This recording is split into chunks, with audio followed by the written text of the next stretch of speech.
Hello viewers, welcome to Leo health. ఈనాటి మన ముందులో ఉన్న డాక్టర్ రాకేష్ గారు గ్యాస్ట్రోఎంట్రాలజీలో 16 ఏళ్ళ ఎక్స్పీరియన్స్, 10,000 పైగా ప్రొసీజర్స్ చేశారు. ఈ మధ్యన చాలామంది వర్క్ ఫ్రమ్ హోమ్ చేయటం వల్ల వాళ్ళకి కొన్ని డైజెషన్ ఇష్యూస్ వస్తున్నాయి. ఇప్పుడు దాని గురించి మనకి కొన్ని పరిష్కారాలు చెప్తారు. నమస్కారం డాక్టర్. నమస్కారం అండి. సో ఇప్పుడు గత 5-6 నెలల నుంచి మనం చూస్తుండగా అందరం చాలామంది వర్క్ ఫ్రమ్ హోమ్ అనే కాన్సెప్ట్తో పనిచేస్తున్నాం. సో దానివల్ల కరోనా నుంచి దూరంగా ఉండటం అనేది ఒక ఎత్తు అయితే, దానివల్ల సైడ్ ఎఫెక్ట్స్ అనేవి చాలా వస్తున్నాయి న్యాచురల్ లైఫ్ స్టైల్లో. దాంట్లో మెయిన్లీ జీర్ణకోశ వ్యాధులకు సంబంధించి కొన్ని అంశాలు జాగ్రత్తగా మనం డీల్ చేస్తే అవి రాకుండా ఉంటాయి. ఇప్పుడు కూడా ఇంకా పార్షియల్ లాక్డౌన్ కిందే ఉన్నాం మనం. చాలామంది వర్క్ ఫ్రమ్ హోమ్లోనే చేస్తున్నారు.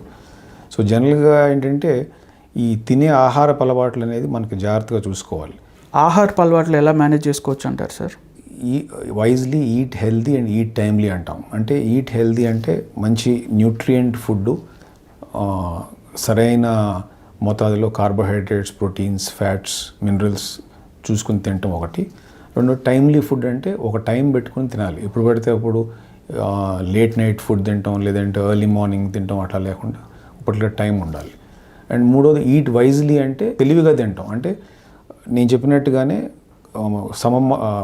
తక్కువ మోతాదులో ఎక్కువ సార్లు తీసుకోవటం, ఏమి తీసుకోవాలనేది అది ఒక ఆర్ట్ ఆఫ్ ఈటింగ్. ఏది పడితే అది మనకి దొరికిందల్లా తినటం అనే కాకుండా. సో ఇవి బేసిక్ ప్రిన్సిపల్స్. సార్ ఇప్పుడు లాక్డౌన్లో చాలామంది ఎక్సర్సైజులు కూడా చేయట్లేదు. దాన్ని ఓవర్కమ్ చేయటం ఎలా, ఫిట్గా ఉండటం కోసం? ఎక్సర్సైజ్ అనేది ఇంపార్టెంట్. దాని మీద ఏమి లాక్డౌన్ లేదు ఇంతవరకు. అంటే there is no lockdown on exercise. Exercise చేయకుండా, సోషల్ లాక్డౌన్ అని బయటికి వెళ్ళకుండా, ఫుడ్లో కూడా జాగ్రత్తలు తీసుకోకుండా ఏది పడితే తినేసి ఊబకాయం వల్ల ఒబిసిటీ లావ్ అయిపోవటం అనేది అదంతా మన చేతుల్లో ఉంది. ఎక్సర్సైజ్ చేయకపోవడం అనేది it's all in our mind set. మనం చేయాలి అనే దృక్పథం ఉంటే ఎక్సర్సైజ్ చేయగలం, చేయలేవద్దు అంటే చేయలేం. So it is as simple as that. So social lockdown అనేది సోషల్ లాక్డౌన్ కానీ ఎక్సర్సైజ్ లాక్డౌన్ కాదు. సో ఆహారం సరిగ్గా తీసుకోవటం, సరైన మితంగా తీసుకోవటం, దెన్ ఎక్సర్సైజ్ చేయటం, ఇవన్నీ వెరీ ఇంపార్టెంట్. ఎందుకు చెప్తున్నానంటే ఇవి కానీ ఈ ఎక్సర్సైజ్ చేయకుండా ఆహారంలో సరైన జాగ్రత్తలు తీసుకోకపోతూ ఉంటే దానివల్ల జీర్ణకోశ వ్యాధులకు సంబంధించి ఫ్రమ్ హెడ్ టు టో, అంటే నోటి నుంచి చిన్న పేగు పెద్ద పేగు వరకు అన్నిట్లోనూ ఎంతో కొంత ఎఫెక్ట్ పడుతుంది. మీకేమవుతుందంటే ఈ జీర్ణాశయం మీద ఎఫెక్ట్స్ ఎలా ఉంటుందంటే ఈ ఒబిసిటీ వల్ల కానీ, జంక్ ఫుడ్ వల్ల కానీ యాసిడిటీ వచ్చి రిఫ్లెక్స్ అనేది ఎక్కువ ఉండటం, దానివల్ల మీకు ఈ తేన్పులు కానీ, పొట్టోబ్బరం, మంట, ఈ జీఈఆర్డి అంటాం, గ్యాస్ట్రోఎసోఫేజియల్ రిఫ్లెక్స్ డిసీజ్ అనేది, అది ఎక్కువ అవుతుంది. రెండోది ఫ్యాటీ లివర్ అంటాం, వెరీ కామన్గా అందరికీ కనిపిస్తూ ఉంటుంది.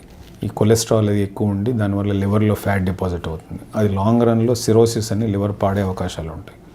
మూడోది బ్యాక్టీరియల్ ఓవర్ గ్రోత్ అని, చిన్న పేగు పెద్ద పేగులో చెడు బ్యాక్టీరియా మంచి బ్యాక్టీరియాని డామినేట్ చేస్తే దానివల్ల కూడా సైడ్ ఎఫెక్ట్స్ వచ్చి కొంతమందికి మలబద్ధకం, కొంతమందికి లూజ్ మోషన్స్, కొంతమంది పెయిన్, సో ఇట్లా రకరకాలు వస్తాయి. సో ఇవన్నీ ఏంటంటే ఇన్ జనరల్గా వచ్చే ప్రాబ్లమ్స్ గ్యాస్ట్రోఇంటెస్టైనల్ దాంట్లో. అండ్ దాంతోపాటు ఇన్ జనరల్ కాకుండా ఈ టైంలో ఇంకా ఎక్కువ అవుతాయి మనకి ఈ హ్యాఫజార్డ్ లైఫ్ స్టైల్ వల్ల. సో వెయిట్ మేనేజ్మెంట్ అనేది చాలా ఇంపార్టెంట్.